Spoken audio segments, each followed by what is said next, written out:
Această plantă de yuzu, un citric special, probabil să vă fie deja cunoscută.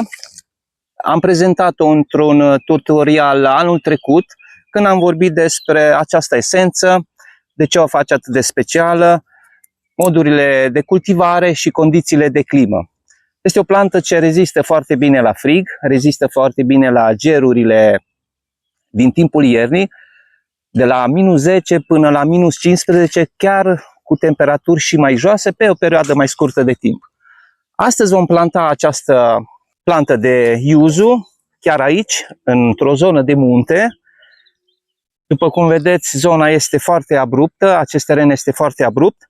Avem în partea din spate, sunt deja făcute terasările, vor fi terasări și aici. Terasări cu piatră zidită în mod tradițional, fără mortar. Ce este important la aceste ziduri? Că ele vor asigura un element în plus în protecția plantelor atunci când vine frigul. Aceste ziduri se vor încălzi pe timpul zilei și vor elibera treptat puțină căldură pe timpul nopții. Ce trebuie să facem atunci când plantăm o plantă de citrice?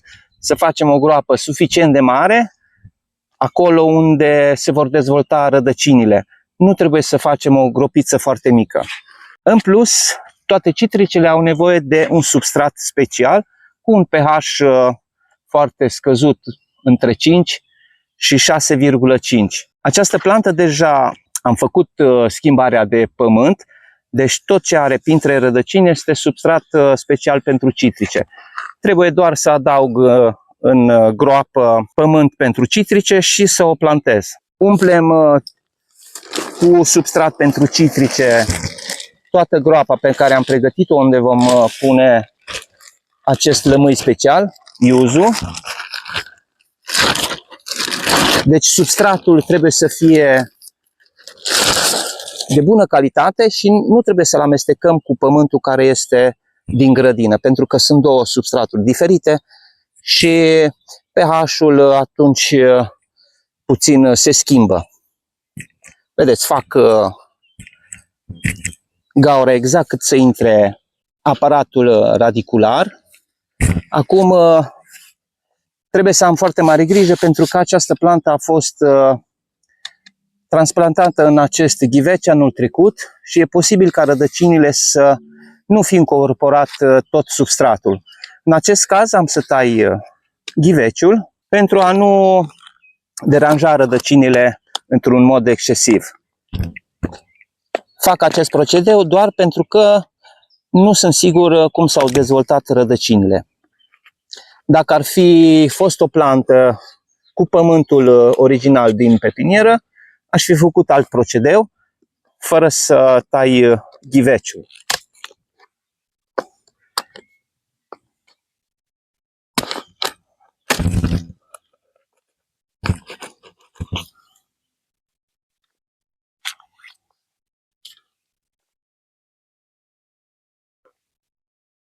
Rădăcinile sunt cât de cât bine dezvoltate, au incorporat cât de cât substratul, dar totuși este bine că am recurs la acest procedeu.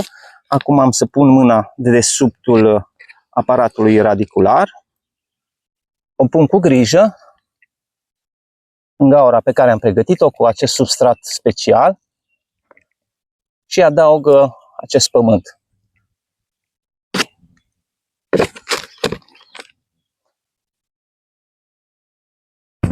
Compactez foarte bine, pentru că turba, substratul este puțin mai afânat, puțin mai drenat și trebuie să fie puțin mai ancorată în pământ.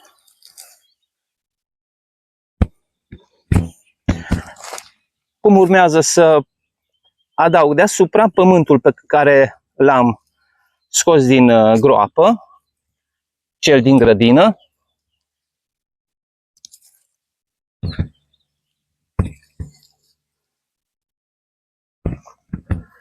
Iar pentru a asigura un plus de aciditate solului, am să adaug scoarță de pin.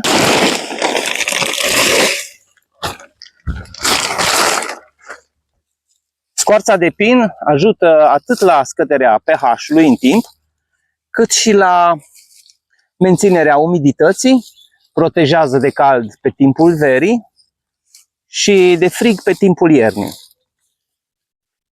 Este foarte bine să folosim această mulcire de scoarță din aceste puncte de vedere. Această plantă de yuzu, inițial am achiziționat-o pentru mine, pentru a o cultiva pe balcon, dar între timp am cunoscut o persoană specială care este interesată de cultivarea citricelor în grădină, de cultivarea în special a plantelor de yuzu și îi fac cadou această plantă. El mai are deja câteva plante în această parte, deja acele plante sunt intrate în fructificare și văd că și aceasta deja dă semne de florescență și de intrare în vegetație. Acum câteva săptămâni nu avea nicio urmă de intrare în vegetație, nu știu de ce. De multe ori se poate întâmpla ori din cauza schimbării substratului sau a ghiveciului, dar din fericire văd că și această plantă își dă drumul și sperăm ca până în toamnă să ne facă multe fructe. Imediat după plantare este important să udăm. Plantarea, cât și udarea plantelor imediat după ce au fost plantate, se face seara sau dimineața. Niciodată când este soarele puternic, acel soare de vară. Udăm cu răbdare, deci nu cu jet puternic, lăsăm apa să pătrundă încet, să absorbă tot substratul. Dacă pe timpul zilei, după ce am plantat, vedem că frunzele sunt puțin ofilite, tind să se ofilească, nu așteptăm până vine seara sau a doua zi dimineața. Deci trebuie să-i dăm apă imediat. Evident, nu se udă niciodată frunzele. Deci dacă suferă de lipsa apei pe timpul zilei, trebuie udată imediat, chiar dacă este soarele puternic. De preferabil, se udă în mod normal dimineața sau seara pe răcoare. Atunci când încep să se usuce, sunt suficient 2-3 ore în plus, încât să se usuce rădăcinile, ca mai apoi să nu mai poată să absoarbă apă. Foarte, foarte important, atât la plantele pe care le cultivăm în grădină, referitor la citrice sau orice fel de plante, pe care vrem să le trecem iarna foarte, foarte ușor, trebuie să ținem cont de un aspect foarte important. Ele trebuie să fie sănătoase, să prindă putere pe timpul acestei periozi vegetative. Dacă le facem să sufere de apă stagnantă sau lovituri seci, deci fără apă, încep să devină mai slabe și nu pot să treacă iarna cu ușurință. De multe ori avem dificultăți să trecem chiar și un smochin peste iarnă, pentru că nu a fost cultivat în primul an așa cum trebuie după ce a fost plantat. Deci după ce a fost plantat trebuie să le dăm puțin mai multă atenție decât la celelalte plante care sunt de mai mult timp în pământ. Toată această zonă odată era plină de pădure. Proprietarul, de altfel și prietenul meu, a defrișat toată această zonă și pe toată această zonă vor fi plantate yuzu. El are deja o plantă aici, una, pe care i-am făcut eu cadou. Ciao, Ugo! Ciao. Toate aceste ziduri de piatră le-a făcut în câțiva ani, a făcut terasări, o muncă foarte, foarte greoaie, dar cum se spune, omul sfințește locul. Aici este un alt yuzu, pe același procedeu a fost plantată. Vedeți, sunt fructe, sunt pline de fructe. Acestea au fost plantate puțin mai devreme, probabil tocmai din această cauză au fost aceste diferențe de fructificare. Aici este una puțin mai mare decât cea pe care am făcut eu cadou. Aici este o altă plantă de yuzu, de aceeași dimensiune. Iar aici este una mai micuță și aici este o diferență de fructificare pentru că au fost cumpărate din locuri diferite. Vedeți aceste frunze? După o zi mai călduroasă se vede că sunt puțin mai ofilite, nu chiar ofilite, sunt puțin mai aplecate. Deci are nevoie imediat de apă, chiar în seara aceasta. Deci este un semnal evident că are nevoie de apă. Când vedeți frunzele că sunt de acest fel la citricele, la mâi, chiar cultivate în ghiveci, trebuie să știți că au nevoie de apă. Acesta este al treilea videoclip despre yuzu.